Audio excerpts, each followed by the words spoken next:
Hello everyone. In this video भारतीय नागरिक सुरक्षा संहिता के सेक्शन 237 को पढ़ेंगे। 237 को पढ़ने से पहले आपको 234, 235, 236 ये सेक्शन पढ़ना बहुत ज़रूरी है। और साथ में एक इंट्रो वीडियो बना के रखा है हमने चार्ज के ऊपर, उसे भी आपको पढ़ना बहुत ज़रूरी है क्योंकि इसमें हम पढ़े थे कंटेंट ऑफ चार्ज। 234 में, 235 में कुछ पर्टिकुलर्स थे, उसको मेंशन करना था जैसे कि टाइम, डेट।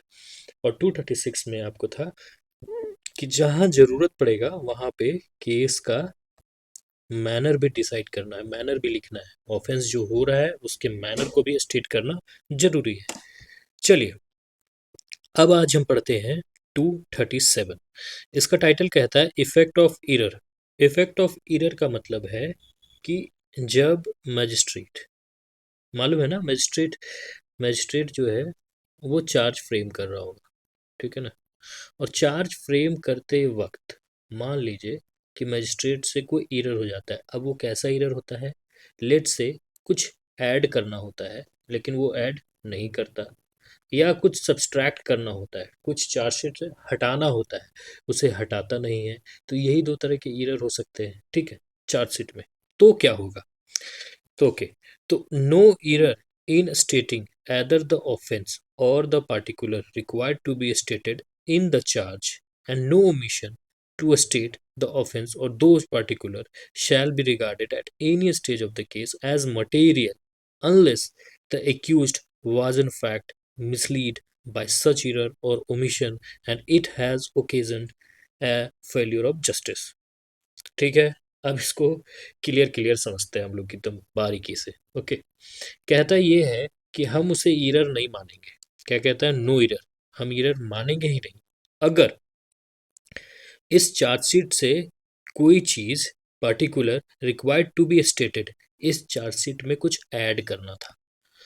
ये ईरर मानने को तैयार नहीं है कि इसमें कुछ ऐड करना था लेकिन वो मजिस्ट्रेट ऐड नहीं किया, या कुछ ओमिशन करना था, कुछ हटाना था लेकिन हटाया नहीं। ओके, तो उसे ईरर हम तब तक नहीं मानेंगे, उसे ईरर हम तब तक नहीं मानेंगे, कब तक, जब तक उस ईरर के वजह से केस का जो मटेरियल है, केस का जो महत्व है, केस का जो इम्पोर्टेंस है, या एक वो कम हो जाए या खत्म हो जाए, या उससे क्या है, फेलियर ऑफ जस्टिस हो, ठीक है ना, या एक्यूज्ड को नोटिस ना मिल पाए, एक्यूज्ड को पता ना चल जाए, मतलब पता ना चले कि किस चीज़ का चार्ज लगाया है। मीन्स व्हाट, जो हमने पढ़ाया था ना, ऑब्जेक्टिव ऑफ चार्ज, ठीक है, ये इसका क्लैश हो, ठीक है। अगर कुछ कोई ऐसा एरर हो रहा है चार्ज में, ठीक है, जिसके वजह से एक्यूज्ड को, unless the accused was in fact mislead, अगर एक्यूज्ड जो है वो क्या हो रहा है, पहला, एक्यूज्ड मिसलीड हो रहा है, ठीक है। दूसरा क्या है कि फेलियर ऑफ जस्टिस हो जा रहा है, कि अगर कि आपने वो चीज़ नहीं डाला तो फेलियर ऑफ जस्टिस हो जाएगा, या वो चीज़ नहीं हटाया अगर के चार्ज से तो फेलियर ऑफ जस्टिस हो जाएगा। तो आप क्या करेंगे, तब उसे ईरर मान लेंगे। और अगर कि ये चीज़ें नहीं हो रही है तो आप उसे ईरर नहीं मानेंगे। ये कहने का मतलब है इसका सेक्शन 237 का। तो चलिए इस कंफ्यूजन को थोड़ा सा अपन इलस्ट्रेशन से समझने की कोशिश करते हैं, ठीक है। तो इसका इलस्ट्रेशन ए कहता है कि ए इज चार्ज्ड अंडर सेक्शन 180। ए के ऊपर क्या लगा है, 180 का चार्ज, ठीक। Okay, with having with having position of counterfeit coin, having known at the time when he become possessed there that such coin was counterfeit, the word fraudulently being omitted in the charge, ठीक है। 180 में 180 actually deal करता है counterfeit coin के साथ, counterfeit coin से related है, ठीक है ना। काउंटरफिट कॉइन का मतलब होता है जाली सिक्के, जाली सिक्के। अगर आपके ऊपर चार्ज लगा है जाली सिक्के रखने का या जाली सिक्के बनाने का, कुछ भी चार्ज लगा है, ठीक है ना, मान लीजिए जाली सिक्के से रिलेटेड, और उस चार्ज शीट में ये वर्ड मिसिंग है, फ्रॉडेंटली। क्या मिसिंग है, फ्रॉडेंटली लिखना चाहिए था लेकिन मजिस्ट्रेट ने नहीं लिखा। तो मजिस्ट्रेट ये देखेगा क्या फ्रॉडेंटली मिसिंग के वजह से एक्यूज्ड को, एक्यूज्ड जो है एक्यूज्ड जो है वो मिसलीड हो रहा है, एक्यूज्ड मिसलीड हो रहा है क्या? अगर नहीं हो रहा तो ये एरर नहीं माना जाएगा। या फेलियर ऑफ जस्टिस हो रहा है क्या? फेलियर ऑफ जस्टिस हो रहा है क्या? अगर नहीं हो रहा तो ये एरर नहीं माना जाएगा। और यहाँ ये इलस्ट्रेशन में दे रहा है कि नहीं, failure of just accused mislead नहीं हो रहा और ना ही फेलियर ऑफ जस्टिस हो रहा है, तो वो एरर नहीं माना जाएगा। ठीक है, चलिए इलस्ट्रेशन 1 आई होप समझ में आया हो।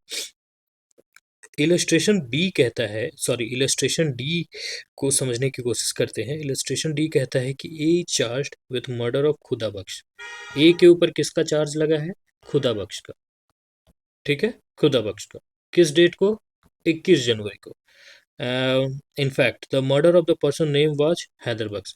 लेकिन ए ने मर्डर किसका किया था? हैदर बख्श का। चार्ज किसका लगा है? खुदा बख्श का। लेकिन मर्डर किसका एक्चुअली में किया गया था? हैदर बख्श का। ठीक है ना। ऑन द डेट ऑफ 20 को, एक दिन पहले हैदर बख्श का मर्डर किया था, खुदा बख्श का नहीं। खुदा बख्श जैसा कोई आदमी है ही नहीं, मान लीजिए। ठीक है ना। A was never charged with any murder. A के ऊपर पहले कभी भी कोई चार्ज का, मर्डर का चार्ज नहीं लगा है। ठीक है। And had heard the inquiry before the magistrate which refer exclusively the case of Haider Bakhsh. और जितने भी जो ट्रायल या इंक्वायरी हुआ है, ट्रायल या इंक्वायरी हुआ है, वो किससे रिलेटेड हुआ है? हैदर बख्श से। ठीक है ना। बस चार्जशीट में खुदा बख्श का नाम लिखा हुआ था। ठीक है। The court may infer from this fact that A has not mislead that the error in the charge was immaterial. Court को ये लगता है कि सिर्फ चार्जशीट में ये हैदर बख्श के जगह पे खुदा बख्श लिख देने से एक्यूज्ड मिसलीड नहीं हो रहा। एक्यूज्ड क्या नहीं हो रहा? मिसलीड नहीं हो रहा। तो क्या होगा? ट्रायल जो है वो कंटिन्यू चलता रहेगा। ठीक है, उसे रोका नहीं जाएगा। और अगर कोई मिसलीड हो जाता तो ट्रायल को वहीं खत्म कर दिया जाता। ठीक है। चलिए एक और इलस्ट्रेशन, इसका बहुत ही इंपॉर्टेंट इलस्ट्रेशन है। ई, आप देखिएगा पेयर एक्ट में दे रखा है। ई कहता है कि A was charged with the murder of Haider Bakhsh. A किसका मर्डर करता है? हैदर बख्श का। ठीक है। ऑन 20 जनवरी, कब है? 20 जनवरी को। एंड खुदा बख्श, ए फिर क्या करता है? खुदा बख्श का भी मर्डर कर देता है। कब? 21 जनवरी को। when the charge for the murder of Haider बख्श, जब when the charged for the murder of Haider Bakhsh he was tried for the murder of खुदा बख्श। चार्ज लगा किसका? हैदर बख्श का। और ट्राइड किसका किया गया था? खुदा बख्श का। ठीक है ना। ट्रायल किसका चल रहा था? इसका ट्रायल चल रहा था और इसका चार्ज। ठीक है, okay. The witnesses present in the defence were witnesses in the case of Haider Bakhsh. The court, और जो विटनेस थे वो किस, the witnesses present in his defence were witnesses in the case of Haider Bakhsh. ठीक है ना। चार्ज लगा खुदा बख्श का, ट्रायल चल रहा था हैदर बख्श के।